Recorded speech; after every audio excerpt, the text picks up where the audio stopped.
Hey, it's me, Vicky Marie. Good morning, good afternoon, good evening, wherever you are in this crazy world we're living in.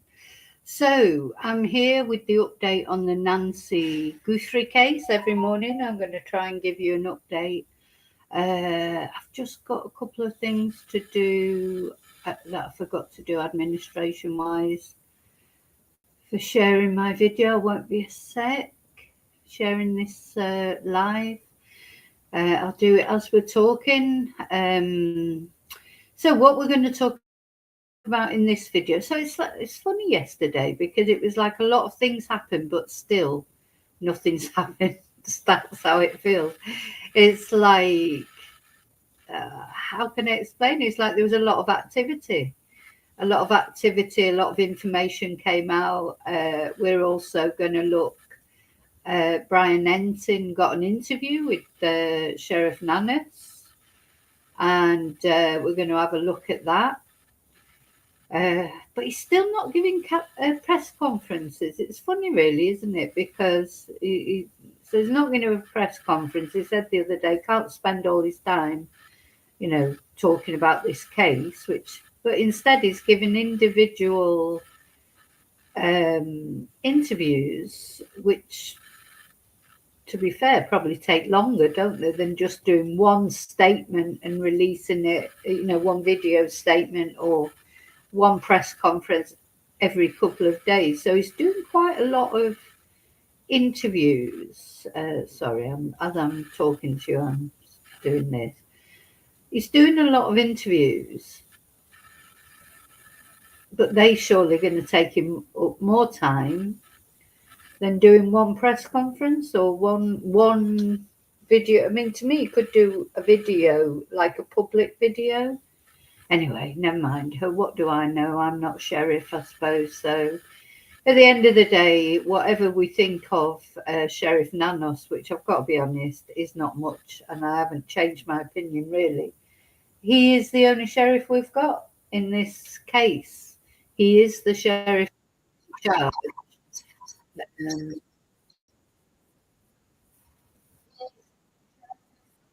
he's the man in charge. He's the man in charge. We have to accept that, don't we? Really, at the end of the day, what else can we do?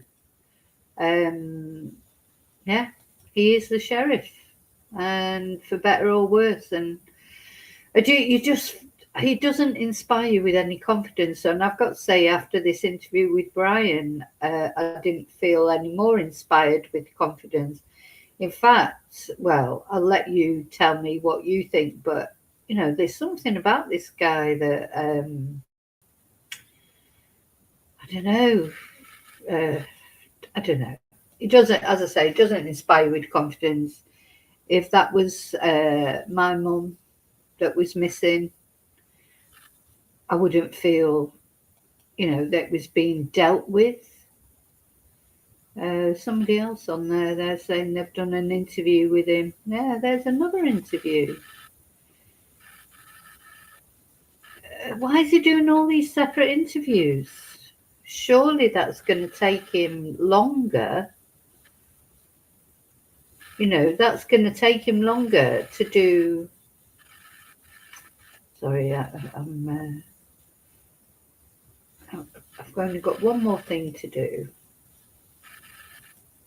He's only got one more thing. He's only got one more thing to do. I'm thinking about what I've got to do. Yeah, surely it's taken him longer to have a queue of podcasters and media people coming in and all saying the same thing to all of them.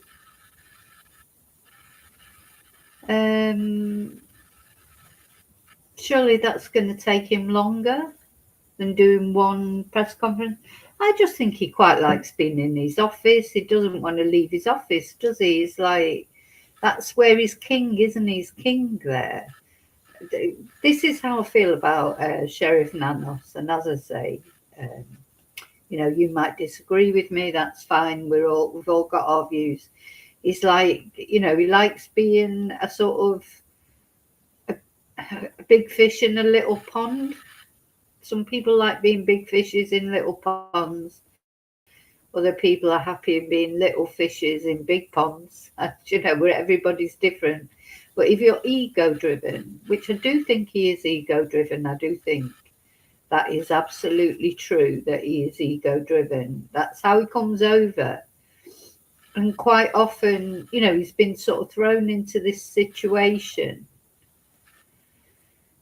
you know, this case, this massive case. You know, somebody was talking yesterday on JLR's channel, somebody who's had to deal with Sheriff Nanos for years, and saying that it's been like this on other cases, but of course this case is different because this case has got international and national and even international attention, whereas other cases where he's acted in a similar way, of course, it's only received attention in the local area, so it hasn't, you know, attracted the same international or national media attention.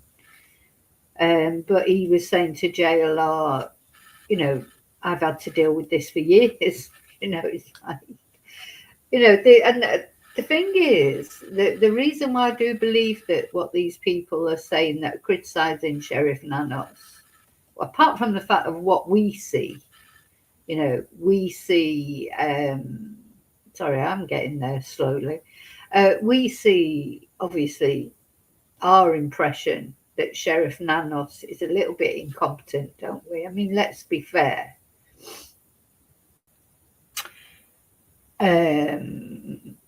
You know, we've seen that he's a bit incompetent, and so what these people are saying is confirming what we believe, but also there's not anybody really coming out and saying how brilliant he is. You know, where's his defenders? Apart from him, of course. Where are his defenders? Right, where am I now? Right, I'm getting there now, Hi, old hippie. Yeah, I've seen that. I saw that people were talking about that. I didn't go on stream last night, but I was watching JLR practically all night on his live stream, on and off. His didn't seem to go off. I don't know what these hiccups are worldwide. It's probably something to do with Elon Musk or Donald Trump. I blame everything on the Trumper. But no, I have seen some talk about that. So hi, lovely lurkers. Hi, replay crew. Sorry, I'm still a bit half asleep because it's quite early in the morning for me. This is my second coffee. I'm normally better after that. Anyway, this is working from what I can see. So I don't know about the YouTube hiccups. So yeah, what do you think about this sheriff? You know, it's like, why is he doing all these separate interviews when he was moaning that he can't be sitting down doing interviews all day because he's got too many things to do? You know, it seems like as long as he can sit in his office, he's quite happy, isn't he? You know. Anyway, let me just put my banner up a minute. So yeah, thanks for watching. Thanks for liking. Thank you for subscribing. Now, as far as I just wanted to quickly mention that, thank you to all of those of you who've given donations for the computer fund. I really am getting them still a little bit short when I add up sort of the donations that people have given either on Ko-fi or in other ways, PayPal, etc. A combination of that and things I've been able to get together, but I'm still a couple of €100 short. But we just keep going for this new computer. It's not working too bad at the moment, the old one. So, you know, at least we're managing to do streams. That's the main thing. But if you can help, you can help from as little as €3 or £3 or $3. I don't know how it works when you go on in different currency. In Ko-fi, and I appreciate everybody who has helped so far. Thank you. So yeah, this Sheriff Nanos, let me know what you think about him. I mean, a lot of you have already let me know what you think about him. You know, he's not he just doesn't inspire you with confidence, does he? And as I say, all the stories that are coming out about him, where's his defenders? You know, is maybe someone will come on and defend him. Is he really that bad that everybody says he is? I think, you know, yeah, one person criticizes you, a few people, but then normally people come out and defend you, don't they? I mean, you can't please everybody. You know, he's a sheriff. Some people are not going to like his way of being in charge, but I think the reason we sort of believe, you know, the stories is because of what we've seen. So let's go over what happened yesterday. So there was a lot of activity yesterday, and some information did come out. So the information that came out was that the DNA that was put in the database did not match any felons. So it did not come up with a match. Also, what came up was the DNA that was found on the glove that was found outside the home did not match with the DNA that was in the home. So it's in Nancy's home.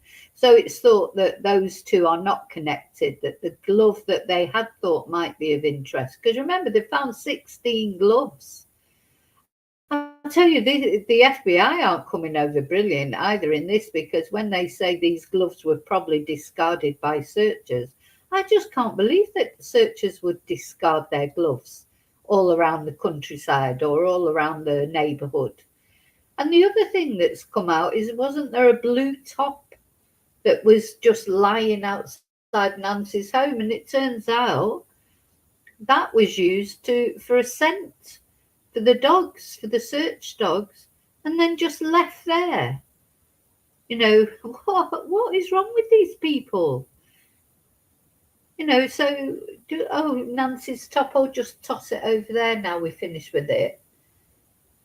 Just leave it there in the bushes for all the podcasters to take videos of and wonder, what is this blue top doing here? Now the FBI are saying, or the law enforcement are saying, I'm not sure if it's FBI or law enforcement, saying, oh, well, that was the top that was used to give a scent to the dogs. And they've just discarded it there at the scene. What? Oh, God.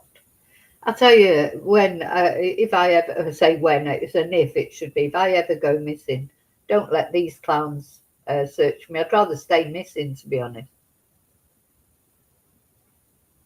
And this poor family and poor Nancy, these are the incompetents that are dealing with her disappearance. And here we are, over 2 weeks later, well into the third week. And really, there's a lot of sort of clues, and, you know, there's a lot of information being bandied around. There's the 2 SWAT raids, but really, I don't think they know anything at all yet. Yesterday I was thinking, oh, maybe it won't be long before there's an arrest, and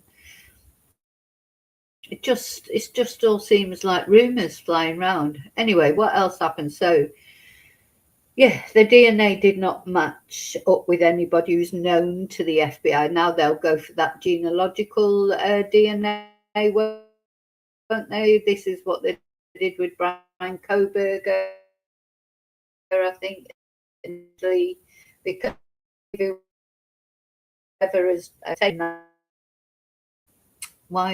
if whoever has taken Nancy has never had their DNA entered on the database before, it means they've got no previous convictions or not for anything serious.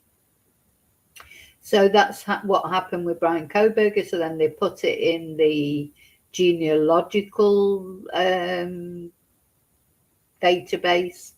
And I think what came up with Brian Kohberger, wasn't it, that his father was on there because he'd been in law enforcement or something? Because there's a lot of people in the genealogical database from law enforcement, the services, people who who've wanted to have, sent their DNA off to labs to see, people do it just out of interest, don't they, to see what their ancestry is. So yeah, that's probably the next move as far as the DNA is concerned.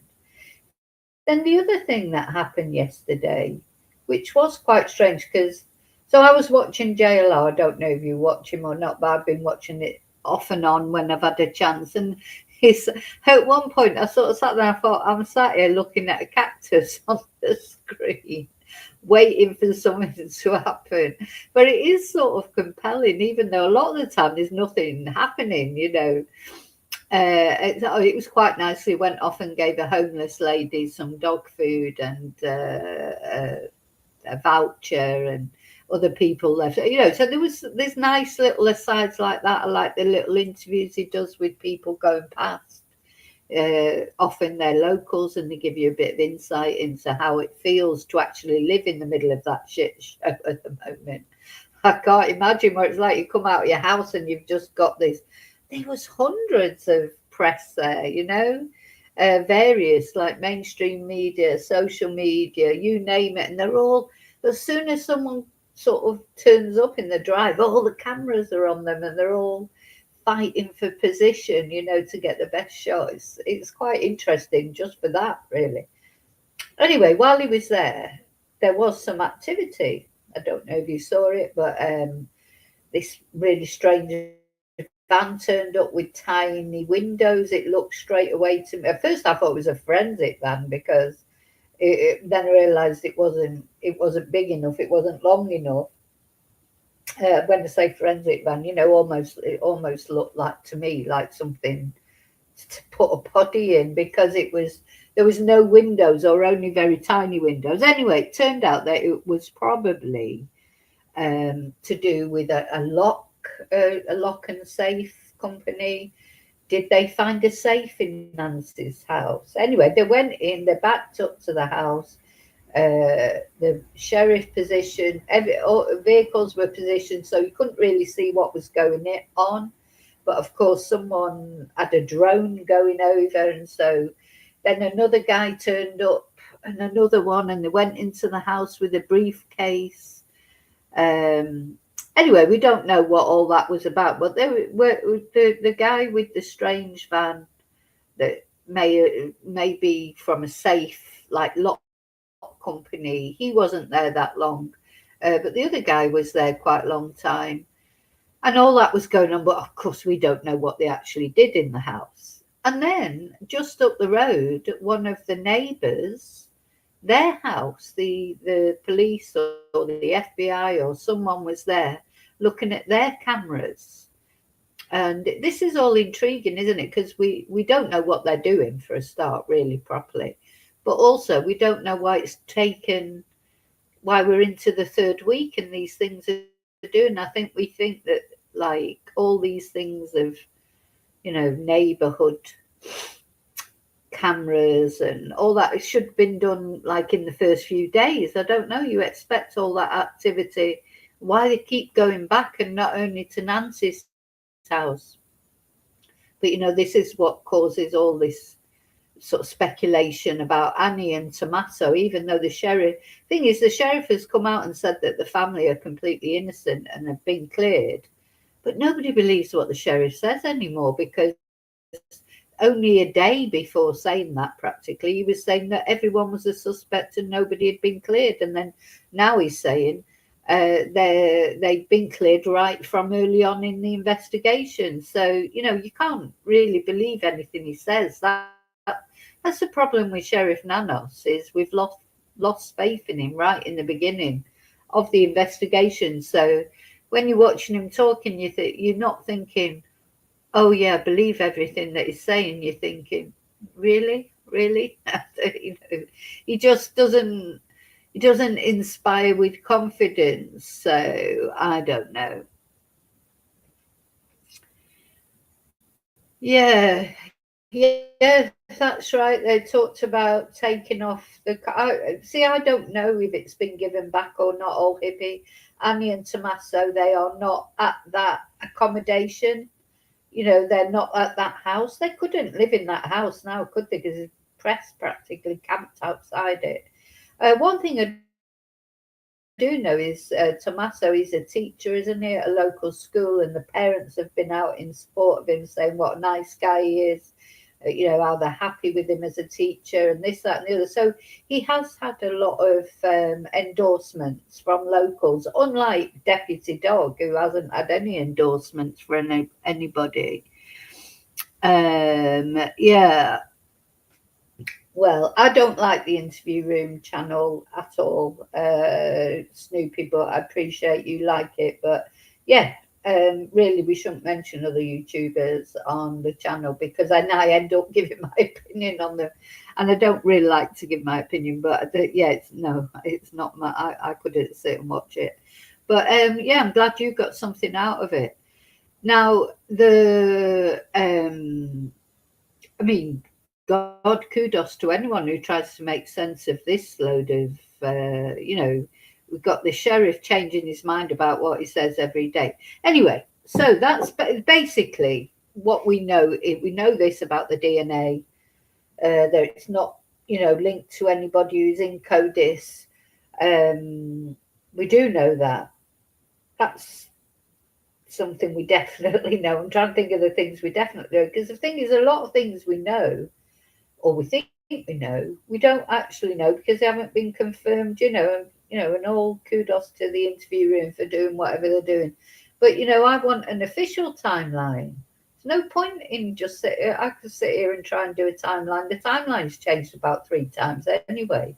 So I don't see the point of it, to be honest, because it's not official. So, hi, Mark. Hi, Snoopy. Sorry, I don't think I said hello. Yeah.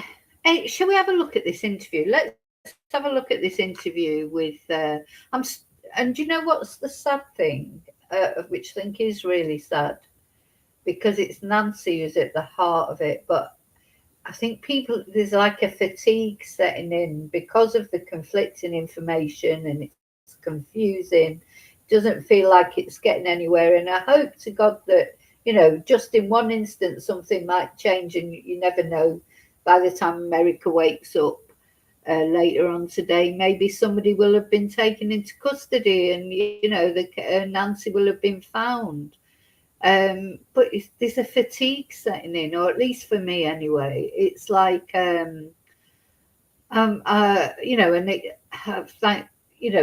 how Nancy's family feel. I just don't know. There's an exhaustion for me, and I'm just a podcaster reporting on this case. It's not a personal matter for me, but it feels personal when you get into a case, because you do start to invest emotionally with the victim, or I do anyway. But if I could almost start crying. It just feels like I feel a bit lost with it all, because it's so conflicting. Because I don't have faith in the sheriff. It doesn't make you feel. It doesn't give you that feeling that it's all going to be sorted. It's all going to be all right. It just doesn't give over that vibe. So how poor Nancy's family feel, every day they must be like just giving up hope, and you want to not give up hope, but how can you stay hopeful? Every day that passes, an 84-year-old woman with health issues, heart problems, how can you believe that she could still be alive? But yeah, she could still be alive. But it's, yeah, and I'll tell you what, I blame the sheriff for that, for feeling. I've seen cases before where when you are starting to feel that fatigue and thinking, oh, this case will never be solved. Rachel Marin was a prime example. When Rachel Marin disappeared on that Mar and Par trail up in Maryland in Baltimore, and they had DNA quite quickly that matched with a crime that in Los Angeles, and you really felt that it was going to be solved quickly, because I think once you see that they've got DNA, we do put our faith a lot in DNA, don't we? We think it'll be sorted quickly, and it doesn't normally, it doesn't always follow, does it? The DNA is the magic answer. And that's how it was with Rachel Marin. Anyway, they did catch him eventually. I mean, they knew Rachel was dead already because it wasn't like a kidnapping case like this. But the sheriff there, Sheriff Jeff, he was. I don't know, when you were sort of losing hope, he'd come on and he'd do some type of interview or whatever, and you would feel that you were getting somewhere, you know, or that they were still working. I think he just inspired you with more confidence that it was going to get solved, even though it went on. I think it was a year before the actual perpetrator was finally arrested. This sheriff is not making, and certainly in the early days, Sheriff Jeff was giving a lot of interviews or press conferences or whatever, or saying what he could say. And he just gave you that feeling that it would be solved. And I'm not getting that with this sheriff. It's very depressing. And as I say, it's creating this sort of case fatigue for me because I feel like what I say, it's not, you know, I don't know if it's true or not. And I don't like saying things that aren't true. I'm not going to sit here and make things up. So even the things that people are saying are true, I'm like, oh, but are they true though? Are they true? You know, like there's a lot of talk about suspects, isn't there? This Luke person. I don't want to talk about him because it might be nothing to do with him. You know, it's weird. Very, very weird. And I do think the answers lie locally. I still would never be surprised if they suddenly found Nancy really quite close to the place. Now they're talking about, you know, that maybe it was something against Savannah, particularly, you know, like a revenge thing, a stalker of Savannah's. Or I do think it's interesting that the last two appeals from the family have been just Savannah on her own, rather than the whole family. It's like, is this a personal thing against Savannah? Then you get other people saying, no, it's a robbery gone wrong. Other people saying, is it a mistaken kidnapping? Because that apparently there's a case in Australia at the moment where, funnily enough, an elderly man has been kidnapped, and it's thought that he was kidnapped by mistake. I mean, for God's sake, what's wrong with these criminals? Can't they do anything right? How do you kidnap someone by mistake? You know, so all those things, and then something that come up, it's really upset me because Jennifer Coffindaffer was saying about the DNA. What kind of DNA is it? Is it saliva? Is it touch DNA? Or is it semen? And it never even occurred to me before that Nancy might have been attacked in an sex way. And that just really floored me, to be honest, because that's the first time that I thought about that. And I just thought,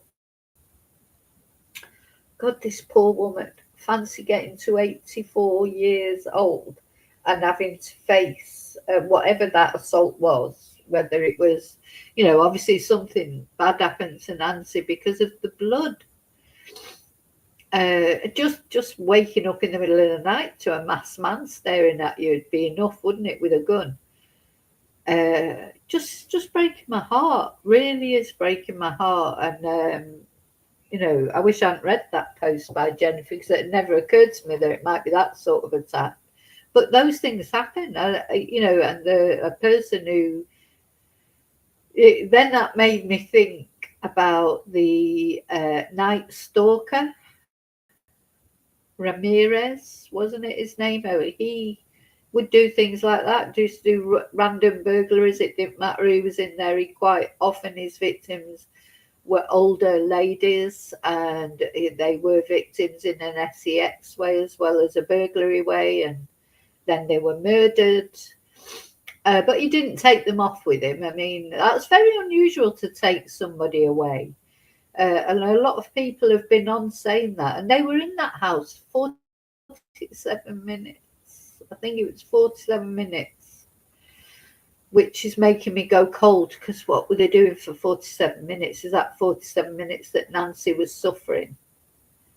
And, you know, so Ramirez. I can't remember. Is it Richard Ramirez? I can't remember his first name. He died in prison. He died of cancer. He's no loss to the world. He was a horrible, horrible man. And he did a lot of these type things. Everything apart from actually removing Nancy would be his MO. He would break into vulnerable people's homes. He would assault them. He would rob them. He would often sit down and have a meal while he was there, raid their fridge. This is something that happens more times than you would realise. I don't know if that happened at Nancy's house. Why was he in there 47 minutes? Anyway, but all the experts have been on saying, this is unusual, because if it was a burglary gone wrong, I mean, burglary, it does happen. Burglaries go wrong and people get killed. And it probably wasn't the intent of the person to kill them, but because they woke up or blah, blah, blah, blah, But they don't normally take the body with them. They never do that. They just leave them there. So why you think they must have intended to take Nancy away, mustn't they? And why did they have that rucksack filled with all that stuff?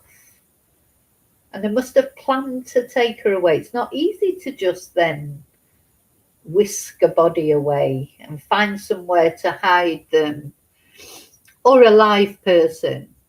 It must have been planned, mustn't it? How could they have done it otherwise? And how, even now after 2.5 weeks, they still haven't, and they've got the CCTV and they've got DNA and nothing. Nobody, it just all feels really strange. And I think the answers do lie locally. No one's going to come from out of town, are they, surely, to do that? I don't know. Well, the thing is, 47 minutes he was in their YouTube love story. Hi, Melanie. Hi, YouTube.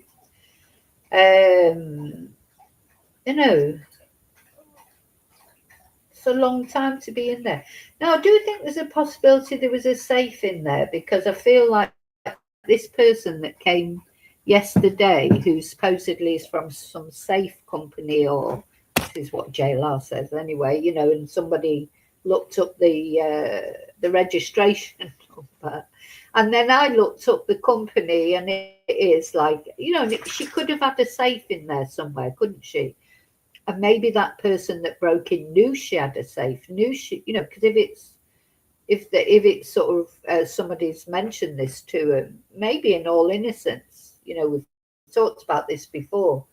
It only takes somebody who goes in there to do the cleaning or the pool or whatever to say, oh gosh, you've got a safe out in the garage, or it only takes a throwaway comment and someone's ears can prick up. So it makes sense, maybe. Apparently this person came out the house saying, I got him, or something like that. So I don't know what that means. So this is what I mean. We're left with all these little nuggets of information that we try and put together to make sense, because our human nature is we want to make sense of this. We don't understand why an 84-year-old woman has been targeted like this. It's a horrible, horrible thought. And it's just getting worse with every day, isn't it? Anyway, sorry, let's have a look at this interview. Brian Entin, and I love Brian Entin. I don't understand why the sheriff has given him an interview. Well, he's done this interview on the basis of News Nation, which he's involved with. And so the sheriff is giving out, yesterday he gave a load of interviews. Why? Why is he giving out all these individual interviews? Why don't he just do a press conference? The thing is, he's complaining about the podcasters. He's complaining about the podcasters, but here he is giving them all interviews separately. He's He's a very strange guy. Anyway, let me know what you think. Let's see. Thank you for doing this, Sheriff. Appreciate it very much. I know that you and the FBI were able to get those surveillance photos off the camera in the front of the house. Yeah. Any progress on the other cameras? Can you do the same thing? Boy, I'm hopeful. Here's what happened there. So we, of course, that camera we don't have, right? It was taken, removed from the scene, but we knew it existed, and we asked, I think it's Google asked Google, hey, what can you do with this? And we gave them the other cameras and asked the same. And they said, well, there's not a subscription here. And it is hard because it overwrites itself, right? Every, I don't know how many hours, maybe it's every 30 or 70, whatever it is. But you know what, Sheriff, we'll try. Thank you. The way they went, they came back with this. And I'm going to try to explain this as a simple man that I am would. They explained it, it's like peeling paint. You have images over images over images. Now, what you said there, I'm going to try and explain it like the simple man I am. I mean, he is a simple man. I'm not saying that as a criticism. He's not very sophisticated, man. As I say, he's a big fish in a little pond, isn't he? He's the king of his little domain, Pena County. I don't know. This is why I don't think he thinks with any. He doesn't think outside the box, this man, in my opinion. It's like he's the king in his little domain. He doesn't like being questioned. Anybody questions him, challenges him, he transfers them out or moves them to another department or does whatever. He's not happy with the FBI from the investigation they did into him in, I think it was 2016. So I think here he sees an opportunity. He's got the elections coming up in November. He'll be doing his best to get the kudos for this investigation because it will affect his chances of being re-elected. But he's going about it all the wrong way. Whatever happens in this case, it'll be interesting to see if he gets re-elected in November. What are the locals making of it?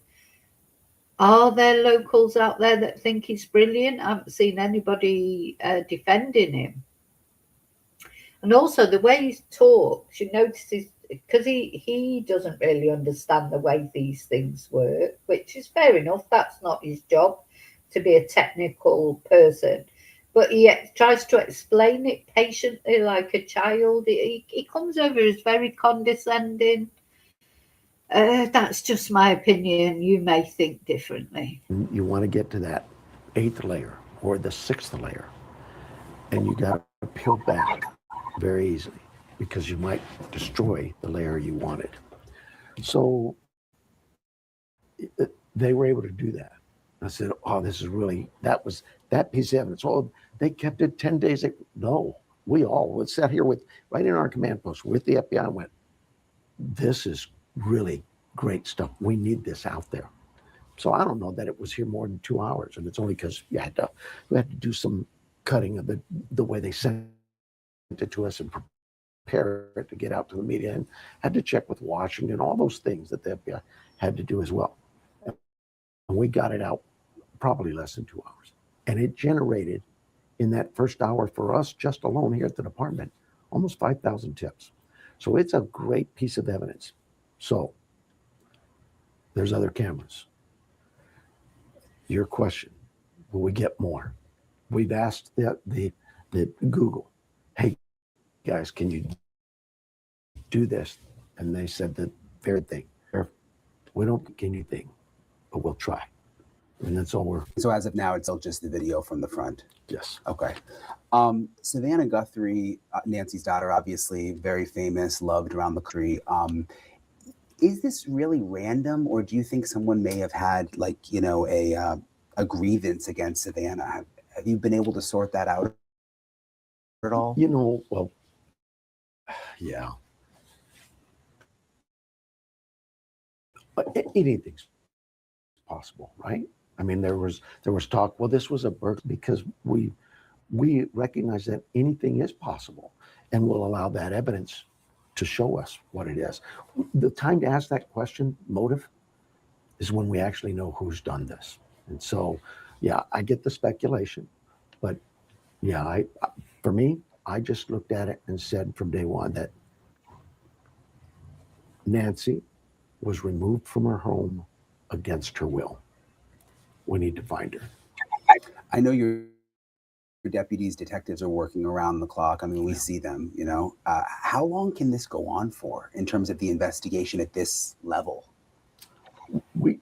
Because of the media, really, and that's a good thing, right? Because of the media, we've generated so many leads.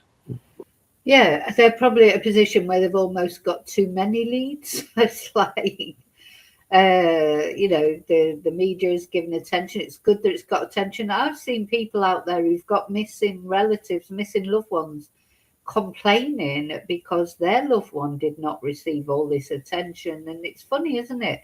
It's like the attention of the media is like a double-edged sword, isn't it? Because you want the attention of the media to get in the tips, but it can have a negative effect. In fact, you can get too many tips because you've got to chase them all down, and twice they've sent the SWAT teams out and nothing's resulted of it.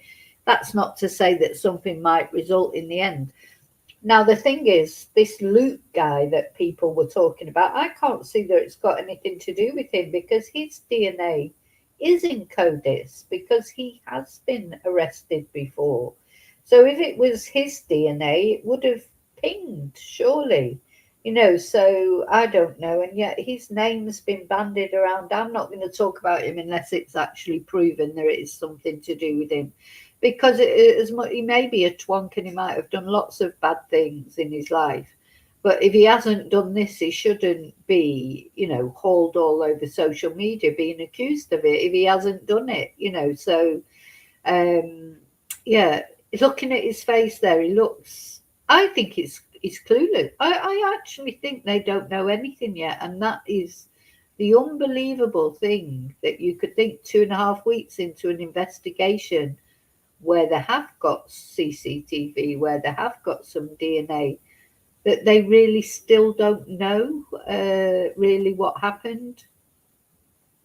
And is part of the reason because of him not cooperating with the FBI. I mean, everyone's doubling down on that. He's not cooperating with the FBI. He wants to be the one to solve it. He doesn't like the FBI. That is the way it is. He can say what he wants, but it's double speak.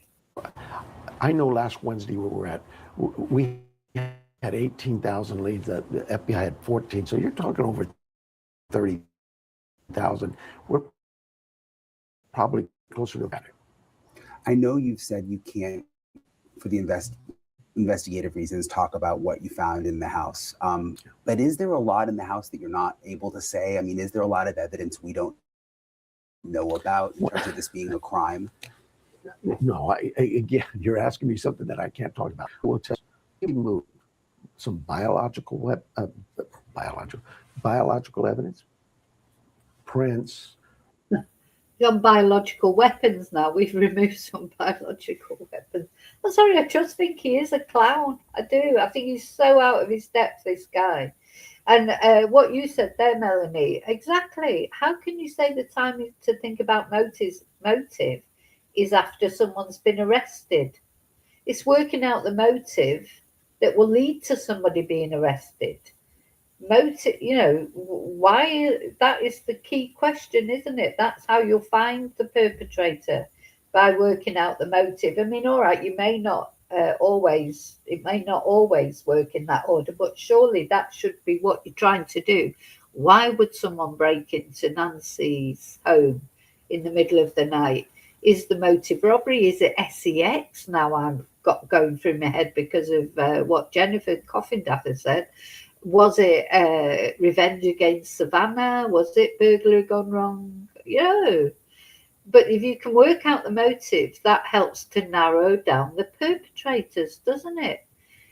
So he does say some silly things. So the time to think about motive is when the perpetrator's arrested.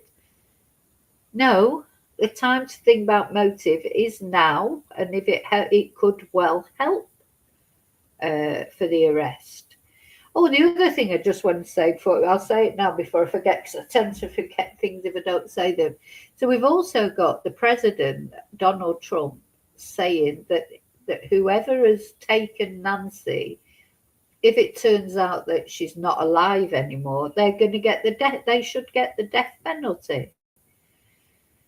Now, as much as we may all agree with that, you know, if you agree with the death penalty, but do you really think that Donald Trump should be saying that now before they've caught the perpetrator? So imagine if that perpetrator was just thinking about coming forward. Maybe Nancy did die during the kidnap, or, you know, or maybe she's died subsequently. Well, he isn't going to come forward now, is he? Not going to come forward now that he knows he's going to get the death penalty. How irresponsible to come out and make that comment. If once he's been arrested, he comes out and says that, well, fine. But this guy is still at large, trying to encourage him to come forward, or someone else to come forward and dob him in, you know. So that's not going to help, is it? Because even for someone, you know, if somebody had been thinking, oh, I think it might be my son, or it might be my brother, or it might be my friend or my husband, now they're going to be thinking, oh, God, I can't go to the police now because I don't want him getting the death penalty. So, you know, just ridiculous to say that, you know, in the middle of an active investigation before somebody has actually been caught. DNA, whatever, all of that was removed and sent to the lab. We removed physical evidence, computers, phones, everything, anything we could. And that's submitted to another lab. That was given to the FBI. And why do we give it to the FBI? Because we know that they're very good at some of that stuff. And so we share with them that. Why did we give ours to our lab? Because it's what we've done for years, and our lab's always done well.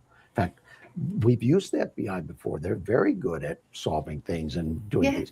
There's your answer right there. Why do we give that to the FBI? Because they're really good with that. According to, so he decides what people are good with, because he's King Dick. He decides what people are good with. But why did we send our stuff to our lab?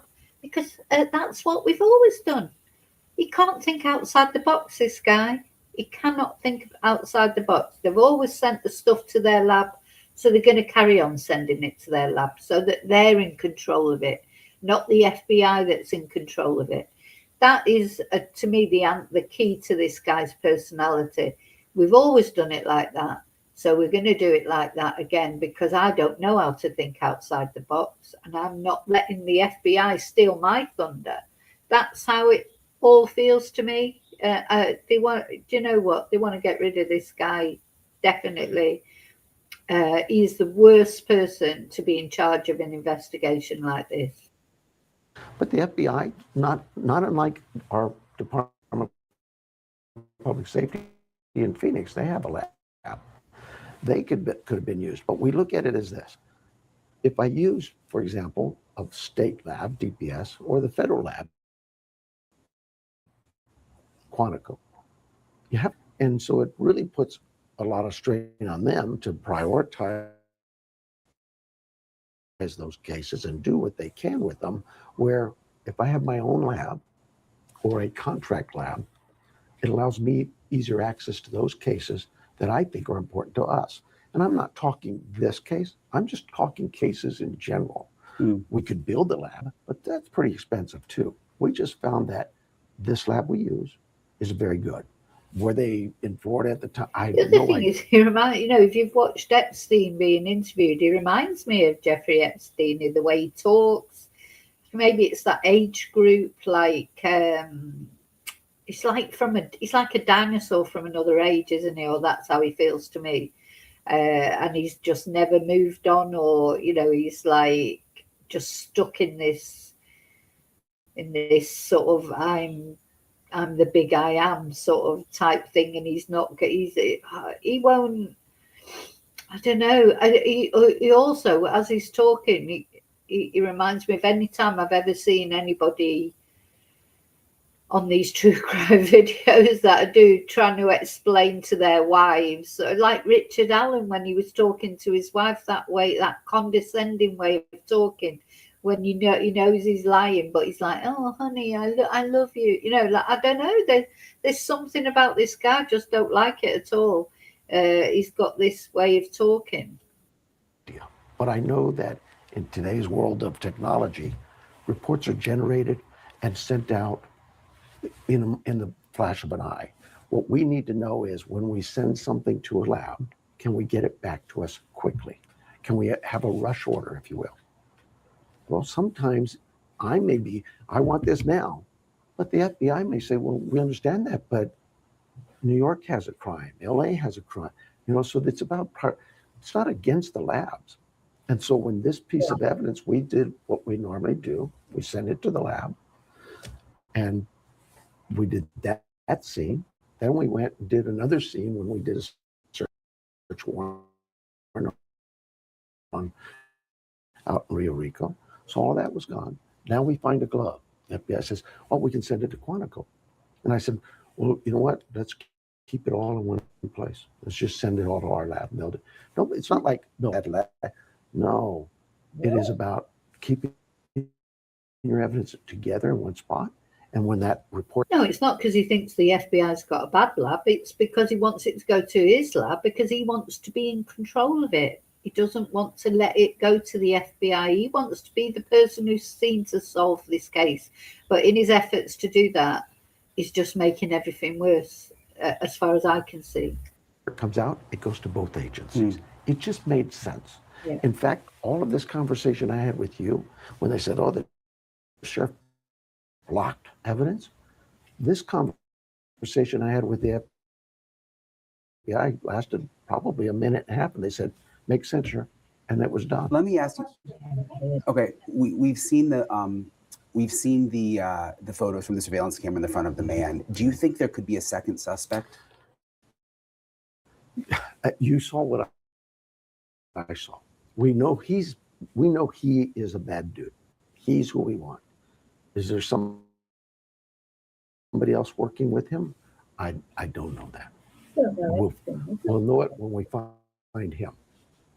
The TMZ letters, I've lost count of how many they've received. And I know FBI is investigating that part, right? Correct.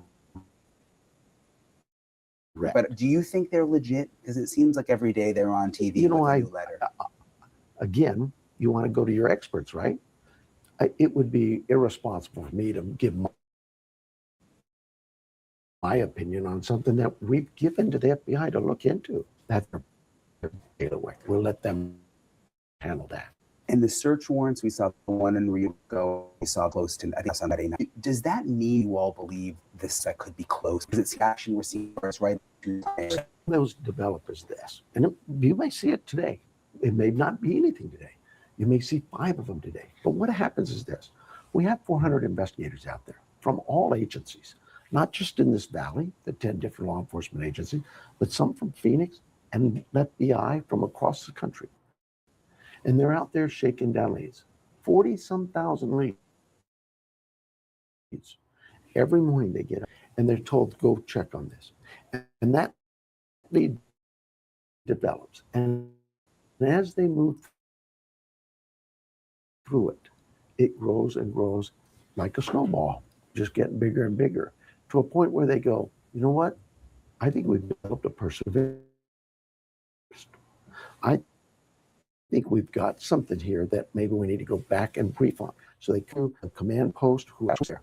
His attorney, county attorneys, different law people behind area law, who sit back and discuss it. You know what? There's enough here for a warrant.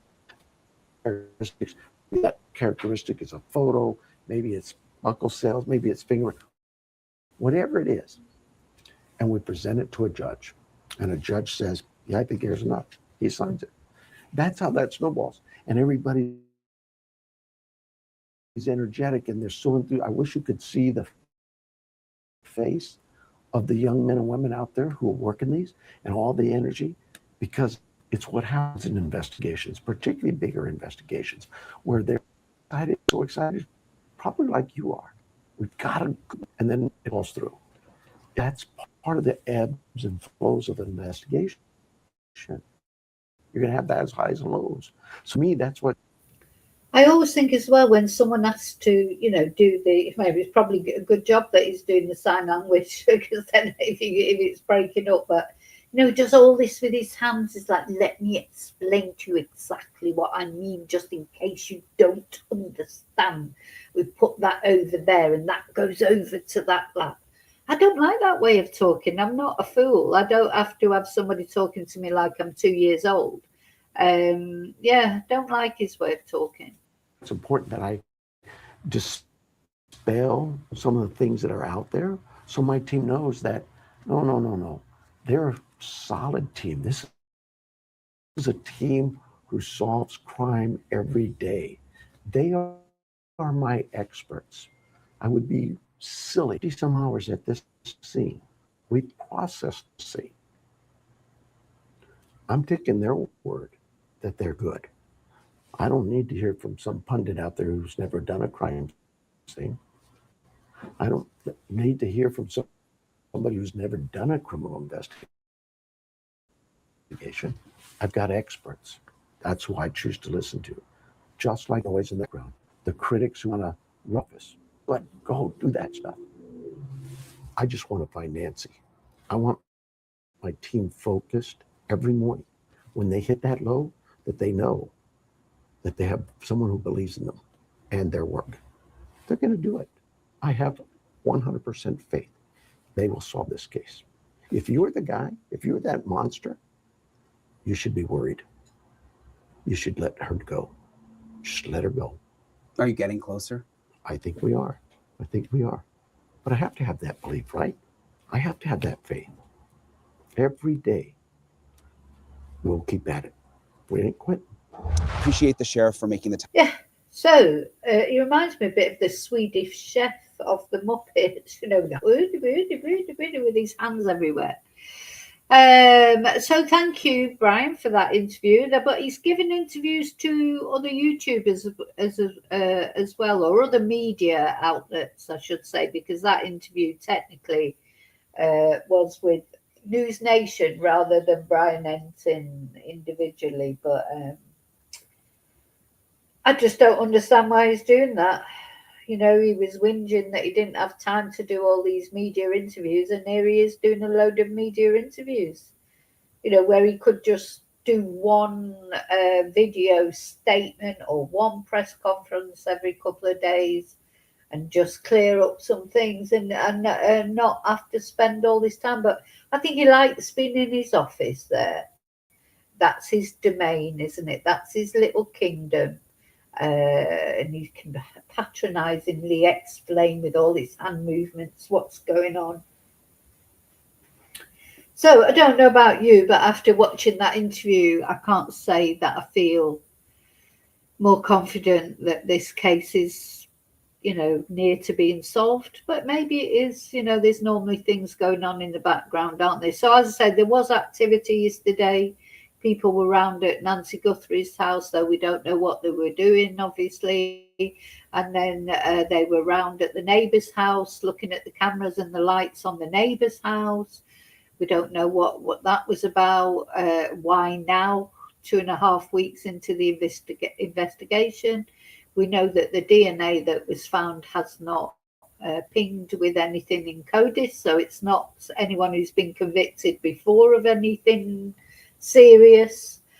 And we have to, so that I think really, I'm sure that Luke guy that people are branding about his name, I'm sure he has been arrested before, so can't be him then, can it?